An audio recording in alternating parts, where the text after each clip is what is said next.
Okay, so we're looking ahead to game week 5. We'll check out the best fixtures for you to target in terms of captaincies or if you're making your transfers.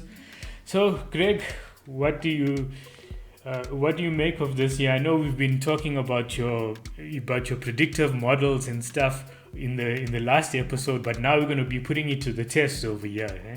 Yeah, exactly. It's going to be nice to actually take a look a little bit more in depth of the data. We can have a look at clean sheet odds, and we can have a look at predicted goals for the different games and win probabilities, and then most importantly, captaincy options. We can actually really look at one game week and see who the best players are, and maybe some punts you didn't think of as well. Nice.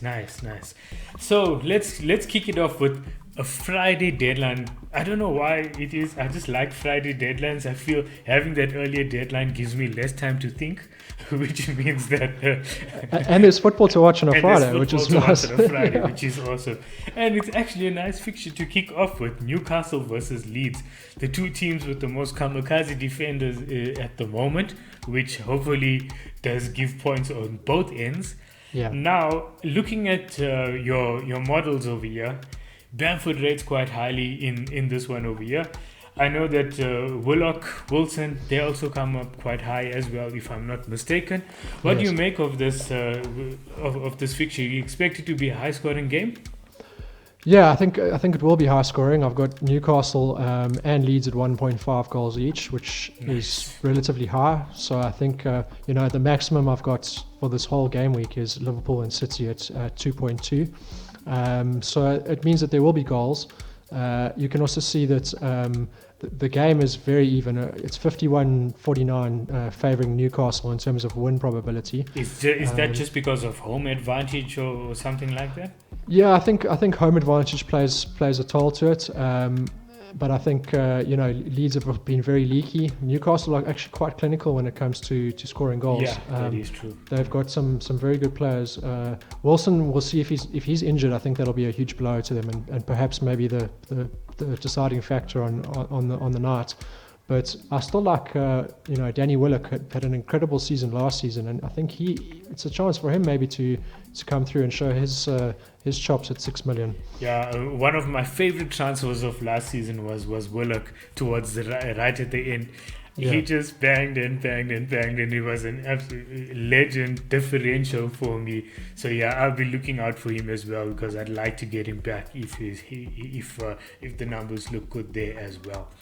And so last week everybody was targeting Newcastle to captain Ronaldo, rightfully so, and it paid off for those people who did it.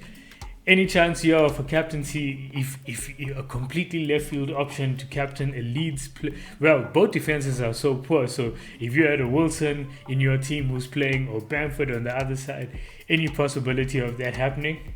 Yeah, Wilson's actually ranked sixth overall for the game week, so if Wilson's fit, and if I had him in my team and he was fit, I think he would certainly be an outside punt.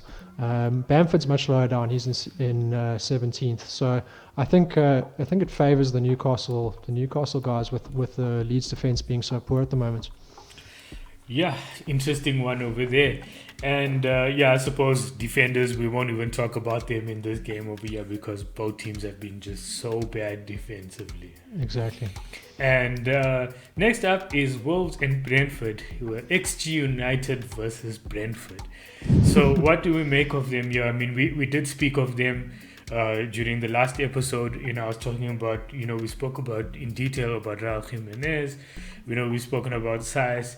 And I remember you saying that, just next 3 fixtures, let's just go with them for a little bit. Let's see how it goes. And then from there, we decide, okay, you know what? If you can't score over the next 3 fixtures, then you know what? It's time for you to go. And the next 3 fixtures is Brentford, Southampton, Newcastle, which doesn't get much better than that. Yeah, exactly. I mean, this is a prime fixture for Wolves. I mean, they're favoured to win plus draws at 64%. And their clean sheet odds are 47% for the game, which is incredibly high. Liverpool and City are only at 49. So interesting. I think it's time for Wolves to perform. Interestingly enough, though, if I look at the projections, if you were to go for a Wolves player, it actually likes Romain Saiss as a captain's option the most because of the high clean sheet probability. Interesting one. Yeah. Yeah, imagine captaining a defender because of high. I think that's almost like sacrilege in the FPL community. Yeah, it's tough. It's not a usual thing, and look, he's only in I think 15th place, so there are far better options for sure. But he's the highest probability scorer in that match. Interesting. Well, I suppose then it still won't be surprising to see these random accounts pop up in triple captaining Raul Jimenez this weekend. But yeah, we will see about that. And then we spoke about Brentford's low XG numbers during the last episode as well. Surprisingly, they had the not XG, expected goals conceded, which was actually quite interesting because the numbers were quite amazing. But we also spoke about the fact that it's Wolves up next, then Liverpool, West Ham, Chelsea, Leicester. So from Gameweek 5 to Gameweek 9, it's absolutely horrendous fixtures for them. Yeah, it is. And it does speak to their defence a little bit that, Wolves' expected goals are only 1.4.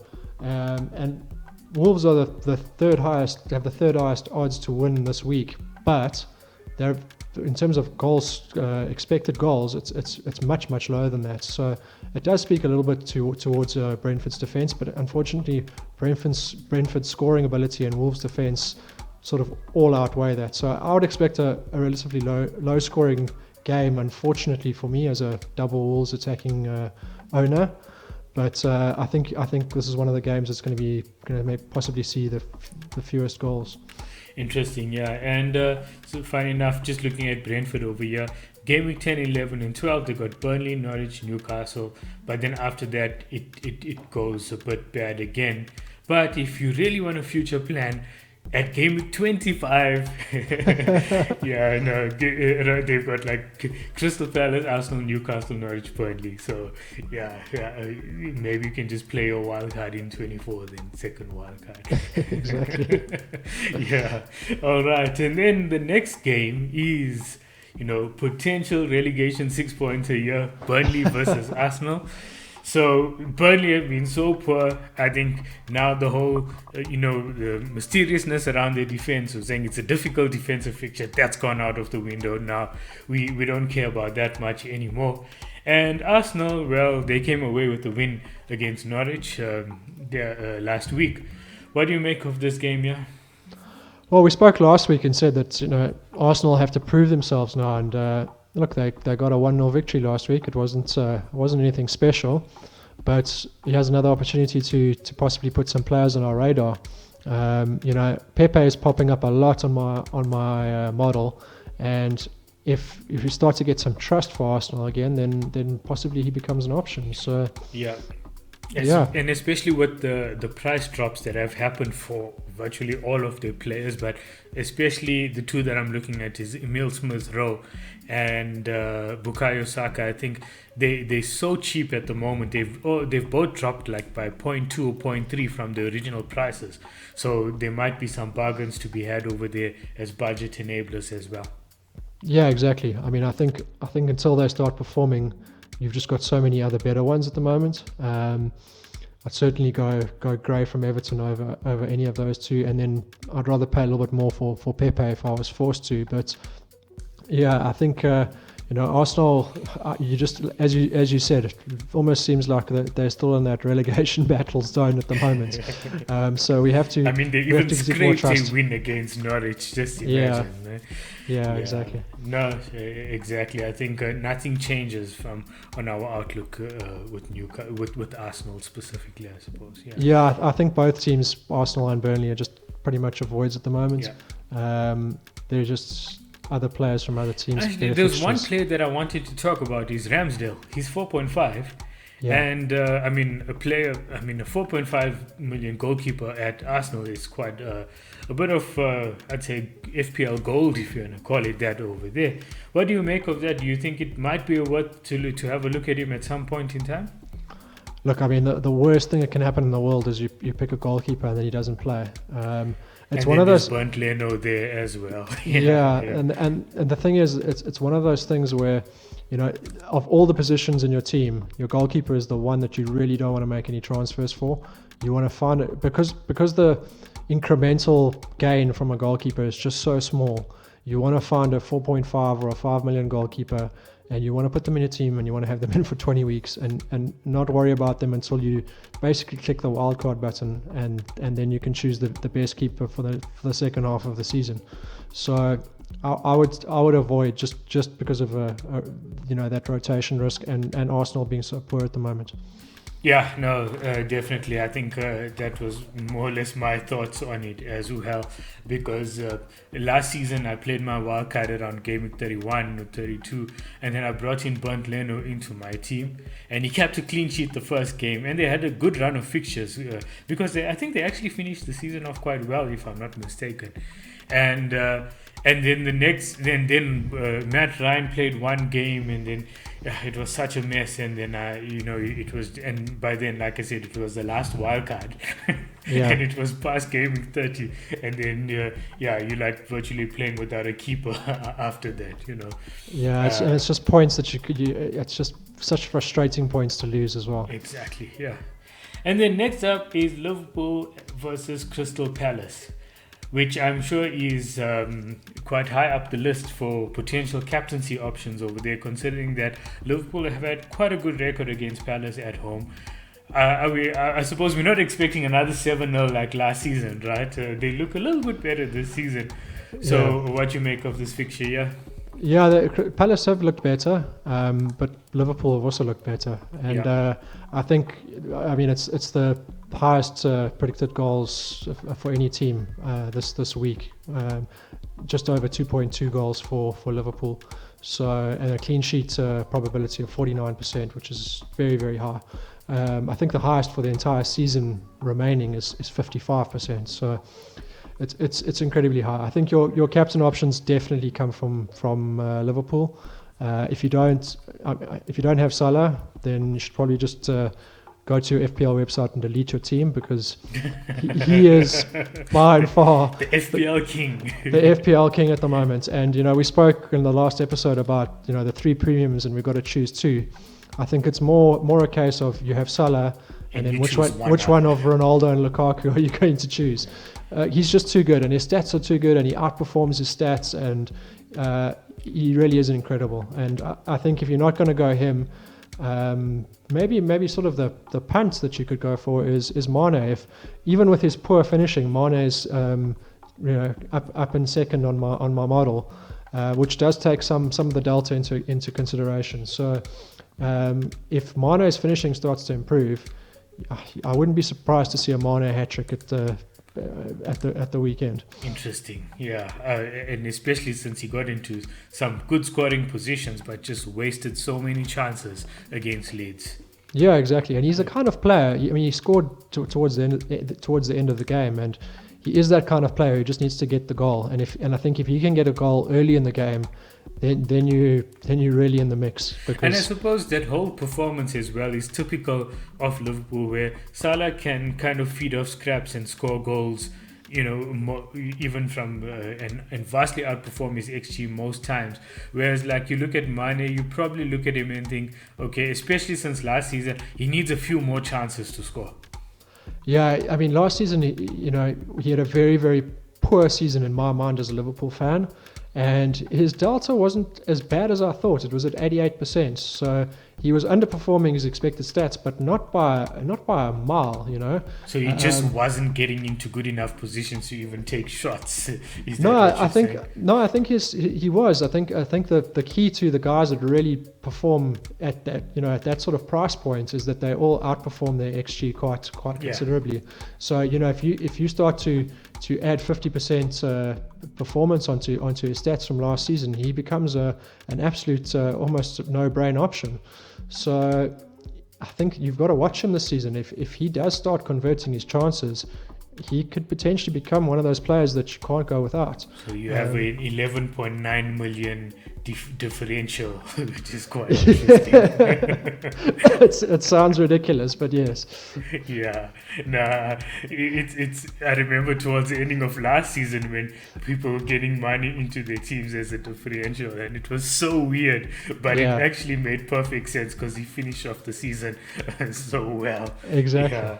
And look, I suppose Trent Alexander-Arnold again, no-brainer. You could look, like you said, high clean sheet potential over there, and maybe some possibility of some more attacking returns. And then Palace. Now, the one player that's looked quite impressive, I've looked at some of his numbers, is Conor Gallagher. Yes. He's on set pieces as well, and he looks to be, he looks to be quite a good player, and I'll stop short of saying he's a special player because that's so used so much these days, but he looks to have something about him at the moment. He has looked good. If I put in his stats from last season, and they were very, very disappointing. He played for West Brom, wasn't it? So yeah, we can understand. But even normalized based on West Brom's sort of fixture difficulty, he only comes in at a rank of over 200 out of I think about 350 players. So I would be very careful of Gallagher. I think he has looked good, but his XG is 2.59 in 270 minutes is almost an entire goal ahead of last season in its entirety. But I think he's one to put on my watch list for now until I see continuous conversion and those stats coming through on a larger sample. Then I think maybe worth considering. His price is so low that you don't need to rush to bring exactly. him in. Even if you get him in around sixes, that's fine. I think that's okay. And looking at his fixture so far, okay, he played Chelsea first up, then he got 3 points against Brentford, and then the 15 points against West Ham, and then the 8 against Spurs. Looking at his upcoming fixtures, yes, he's got Liverpool, then he's got Brighton, then Leicester, Arsenal, Newcastle, so kind of a mixed bag. And then City and Gameweek 10. But Gameweek 11 onwards, he's got Wolves, Burnley, Villa, Leeds. So I think, considering how these fixtures are going for Palace as well, it gives us enough time to be able to get a bigger sample of data to work with him, and maybe possibly target a better fixture run approaching Gameweek 10 or 11 as well. Yeah, I think that's perfect. I mean, if you can get 10 weeks of data, basically don't bring him in at least until they play City, and then you've got 10 weeks of data to look at, and when their fixtures improve, that's where the timing comes in FPL, and if he's shown himself to be up there, then that's the time to bring him in. Yeah, exactly, and so I mean, like I said, I've been so impressed with him so far, but so many players are capable of having these runs of games, like 2 or 3 games where they just look completely unstoppable, and then they disappear and never have a single return for the rest of the season after that, which is quite annoying. The bandwagon frustrations for sure. Yeah. And then next up, I'm sure is one that will be high up on your list for captaincy as well, is City versus Southampton. Yeah, City, I mean, they have very similar sort of projections to Liverpool. Clean sheets of also 49%, predicted goals also 2.2, and their win probability is only 1% lower than Liverpool's. Win draw is at 84%. So clearly a big fixture. I think that in terms of captaincy options, my models, we touched on it last episode, but Grealish is up there, and I think he's in third place for this week in terms of captaincy options behind Salah and Mane. So if you're looking to go a City player and willing to play that roulette game, then Grealish is definitely an option. Or you can always just try and put the captaincy of Torres on Torres and see how that goes. Torres has been the form player, and I think you can't discount that. But I think personally, very difficult to put an armband on a City player when you're so worried about whether they're going to even start the game. Yeah, I want to jinx it for all Grealish owners and say, well, he's nailed in the team, and then watch him get benched on the weekend. You just can't. I mean, everyone who owns a City player is going to be looking at that lineup sheet an hour before the game, wondering if their player started. Doesn't matter if it's Grealish, who's played 96% of the minutes. Doesn't matter if it's Cancelo, who's been playing 100% of the minutes. You're still worried that it's just your player's not going to be there. Yeah, I suppose there are a list of players that you know that will play like 8 or 9 out of 10 games. And those are the ones you can kind of play through the rotation or whatever. But it's the attackers where it's just so heavy rotation that it becomes very difficult. Like with the Diaz or Cancelo, I don't mind taking a punt on those type of guys because I think they'll play most games. But with the attackers, it's just a very dangerous game to play there. Yeah, for sure. I agree. Yeah. And then Southampton, to be honest, I'm not going to go there this week. No point, because we're not going to be looking at any of their players.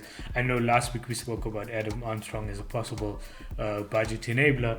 But this week he's probably just going to enable more points for City more than for Southampton. Yeah, so. I would like to just shout out to Livramento. He did come off my bench for Mahrez, who didn't play. That was a nice one. and got me a little 6-pointer. So very, very nice defensive option there at 4 million that I picked up at the beginning of the season. See, there's upsides to Antonio getting red cards and blanking, is that you get Livramento points. I mean, I scored Antonio by 7 points last week. He's FPL goal. He's essential now. He's essential. Exactly. Yeah, those essential shots always kill me. And then the next one is, wow, what a cracking fixture here, Norwich and Watford.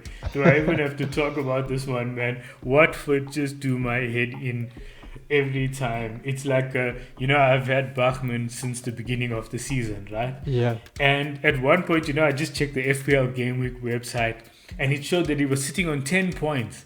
10 points because he was he had save points and he had the clean sheets and all the bonus. And then Wolves scored those 2 late goals. So it was effectively like an 8-point swing. Man, so I mean, look, you know what? Not like I was banking on those points because I knew the game wasn't finished, right? But I mean, so I haven't lost anything. But it's like, for me, like Watford is just, the numbers are so underwhelming at the moment that whether it's attack or whether it's defense, it just doesn't look great at the moment. And I think a lot of people, I'm seeing a lot of wildcards of people using Emmanuel Dennis as an enabler to get 3 premiums in, and I think that is an absolutely ridiculous decision. Yeah, I think it's a mistake. I think again, you can't discount the value. You're so focused on getting that player, let's call it Ronaldo, that you're willing to bring in Dennis, and you're not thinking that Ronaldo plus Dennis is going to score you way fewer points. Yeah, you're going to get Ronaldo points plus 2.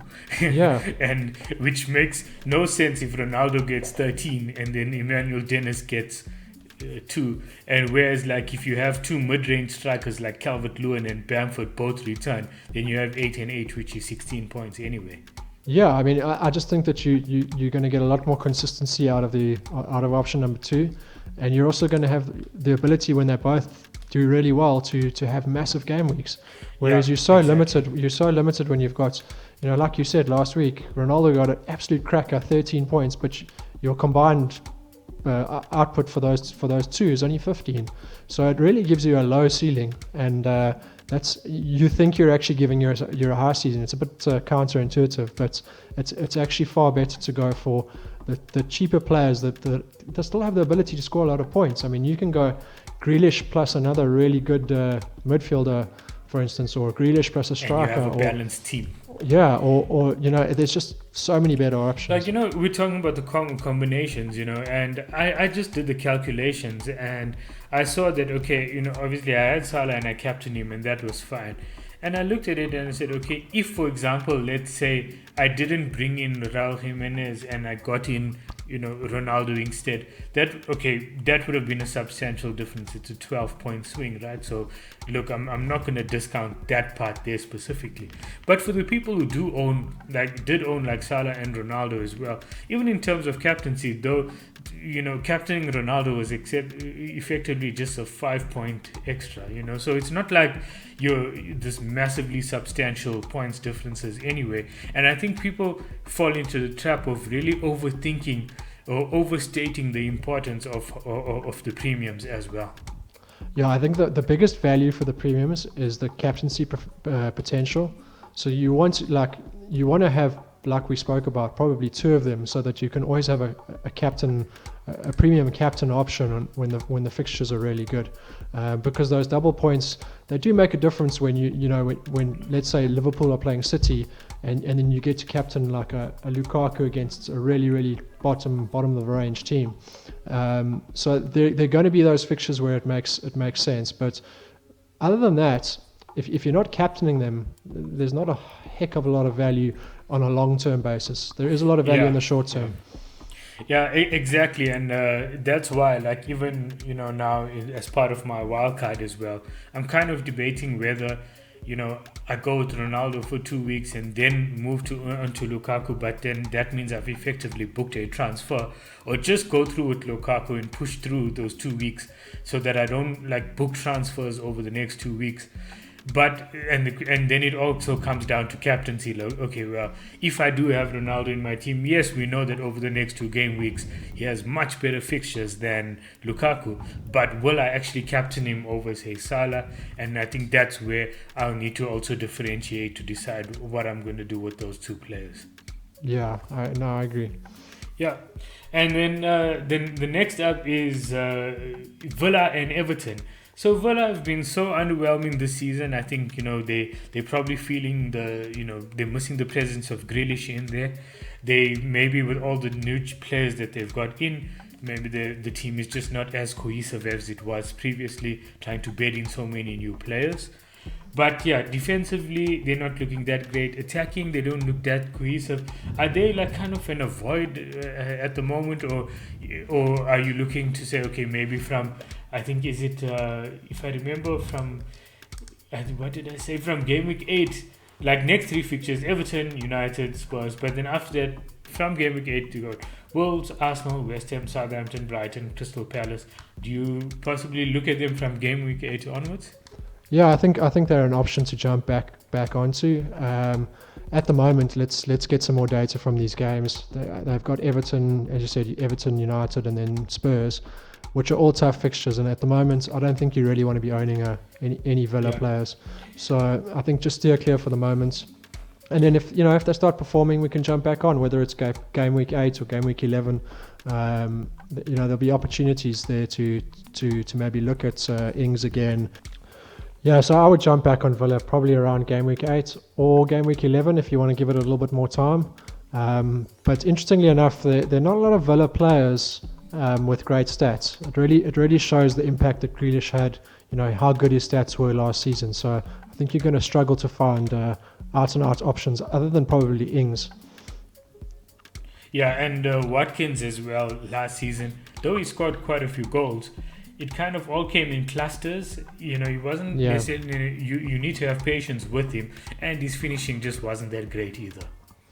Yeah, he's also sort of just a little bit further behind Ings, but yeah, I would really worry about these Villa guys without Grealish there. So I think it's just an avoid for now.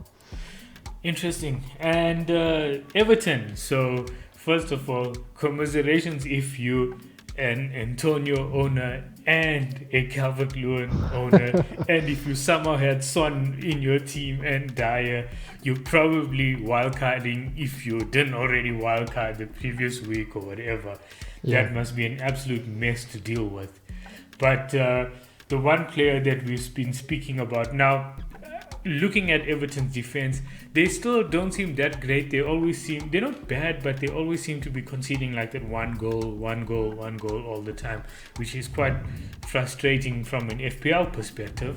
But attacking wise, guys like, we know that Calvert-Lewin's done consistently well, but now Demarai Gray, we spoke about him as a budget enabler, and then what was the other guy, the one who always shoots on side, not Andros Townsend, not Andy Townsend.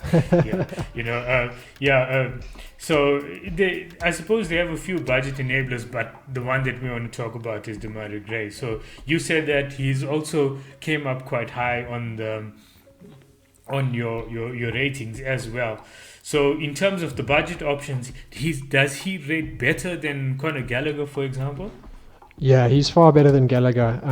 But the thing to consider is that he is, his Delta at the moment on the model is, this season it's 265%. Sky high. It's sky high. And on the model, we sort of take an in between. It's at 187.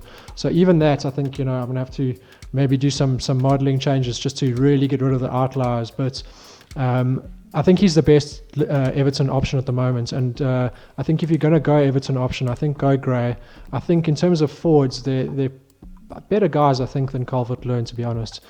He scored 2 penalties of his, I think, 3 goals. So and it's not very high quality chances that he's been getting either. It's not like, so yeah, I agree with you there. I think there are better options out there. Yeah, so I think Gray's the Everton option at 5.7. Give him a bit of a punt. If he works out, that's great for the balance of your team. And if he doesn't, he's 5.7 mil, and you're still going to pick up the minute points and the odd clean sheet points. And yeah, it feels almost like a free hit with Gray at that price. And looking at his fixtures, well, Villa up next, Norwich, then Manchester United in Gameweek 7, but then after West Ham, Watford, Wolves. So it's not a bad run of fixtures to try and take a player like Gray through, to try and carry him through, especially at 5.7. Yeah, and he's also at the kind of price point where if you do have quite a nice balanced team, he could even be that first bench option, or that player that can come in when you do have those weeks with injuries and things like that. So it really depends on how much money you're putting into other players, but I think overall he's a good option. Yeah, interesting. Definitely one that I'm looking at now that that I've activated my wildcard. I'll just need to decide if there's nothing else that I want to do with my team, then he'll probably, there's always that thing there, where else do I want to use the money? What else do I want to do? And then, but yeah, so I'll just need to decide how I'm going to approach him. And then on to the Sunday fixtures. So, the team which, the previous XG, United, Brighton, up against Leicester. So what do you make of that? Brighton do look much better, but aren't their fixtures? I think their fixtures are about to turn a bit, if I'm not mistaken now. Or yeah, they do look like they're going to start getting a little worse. I've got that game at pretty much as a dead heat. I think it's my model's got it exactly 50-50. So I think that's going to be interesting. I don't see a ton of goals in it either. I think Leicester nil in this game. I think you can probably bank on a 1-1. To be honest, they're at 1.3 and 1.3. Yeah.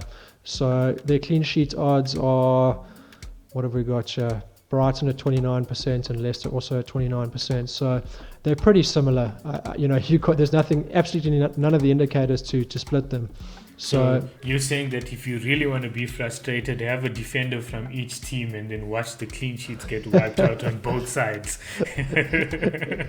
That's probably true, but I would expect a low-scoring game, to be honest. Cool. And then West Ham and Manchester United. So now we know that Antonio is suspended for this game. We also know that Benrahma is not good anymore because he's blanked 2 game weeks in a row now. And West Ham has just not been good value for defense either. And then they come up against a Manchester United team who probably just go crazy, captaining Ronaldo this weekend probably anyway. So, but look, interesting one over there. What do you make of this fixture? Yeah, I think it's going to be goals for United. I think that, they're at 1.6 predicted goals, which is the 3rd highest for the week. I think Ronaldo is definitely a captaincy option. If I had to pick 3 captaincy options, it would be Salah from Liverpool, probably Mane probably in second if you owned him, and then Ronaldo afterwards. The only person I would pick above Ronaldo actually would be Wilson if he's fit. He's quite an interesting punt for the week. His stats come in higher than Ronaldo's do because I think that game for Newcastle is just so good. But in terms of attacking output, but he's up there. He's in 7th place on the captaincy lists. But quite interesting that Trent is higher than him for this week. Wow, just imagine, captaining Trent. That would be quite. That would be quite bold. Yeah, that would be quite bold. I don't think I have it in me to go and captain. I struggle at the best of times to captain my non-premium attackers, let alone defenders. So yeah, it is an out there one, but look, I mean, I think with his clean sheet potential at as high as 49%, I think you sold me on it. Okay, fine. Triple captain on Trent. Watch him score. Watch him keep a clean sheet. 3 bonus points. 3 bonus points. Yeah. It's happening this week. 15 points times 3. It's coming my way. 45 points in the bag. Golden. I can see the free kick going in already. I mean, he's already scored 1 as we're speaking now, because we overlapping into the Liverpool AC Milan game. So all we need is just that, just deflected goal, fine, and we sort it out. Exactly.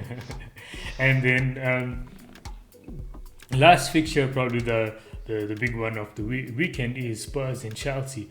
Now, 2 teams that kind of like Spurs started off winning 3 opening games. Chelsea also have looked so good, almost like they look like I want to call it like, they don't look particularly entertaining, but they're almost like functional, like a machine of some sort, Yeah, and, they're like a football robot at the moment, aren't they? Exactly, yeah, football robot. That's a good description of them. And it's like they just look like they have. It's like, okay, well, they need that little bit extra to go and get a win in a game, and they can go and do it, or they can do whatever it takes to hold on as well. So what do you make of this game? Because I don't necessarily think it's cut and dry that Chelsea come away with the win. I mean, though we tipped them to do so, but it just feels like, I don't know, like it could have a 0-0 written all over it as well. Yeah, the model pretty much agrees with you. I think Chelsea only very slight favourites at 54 to 46. And in terms of predicted goals, Chelsea are at 1.4 and Spurs at 1.3. So you really are heading towards a 0-0, 1-1 type of situation. Right. So let me ask you the question then, right? So if you're wildcarding, because, I've asked you these questions offline as well, so I may as well just put it out there, right? Do you kind of get your Chelsea players in now and just play them through these next 2 fixtures? Or do you just maybe look at saying, well, you know what, it's just 2 fixtures, keep hold of your other players and maybe switch, like say, from Manchester United to Chelsea players in Gameweek 7? I think the thing to be careful of is planning too many transfers. Yeah. So I think if you're going to go for 2 Chelsea players that you ultimately want by Gameweek 7, I think you've got to pick at least one of them now. And probably the one that makes the most sense is to go someone like James or Alonso in defence, pick them now, and then look at maybe rotating Ronaldo into Lukaku, which just also gives you a nice little bit of cash in the bank to sort of fund any potential hiccups that happen, after Game Week 7. Yeah, no, I suppose I'm putting the question out there because that's kind of along the lines I'm thinking as well. Like, booking 1 transfer is fine. Booking 2 is a bit dangerous because as soon as if one of the other players get injured or whatever it is, or you're sitting with 1 or 2 injuries in the team, then it could end up throwing all of your plans out, out of the window, and it just becomes so difficult to be able to shape your team up again. Yeah, exactly. You've always got to be so that planning too many transfers with your wildcard is the biggest mistake I've always made in the past, and I see a lot of people doing the same thing. And it's so hard to avoid because you just want to try and maximize your points, and I'm going to bring this player in here and this player in there. But ultimately, just trying to pick a team that's solid for like 6 to 10 weeks, that's going to serve you the best. Yeah. All right. Well, look. I wish everybody the best. I wish myself a much better game week than Game Week 4, especially since, I've kind of had like mixed results after wildcarding. Sometimes I do okay. Sometimes I'll just have this absolutely crap week, but then, it kind of picks up after that because, I mean, like you say, generally when you wildcard, you're building a team for quite a number of game weeks anyway.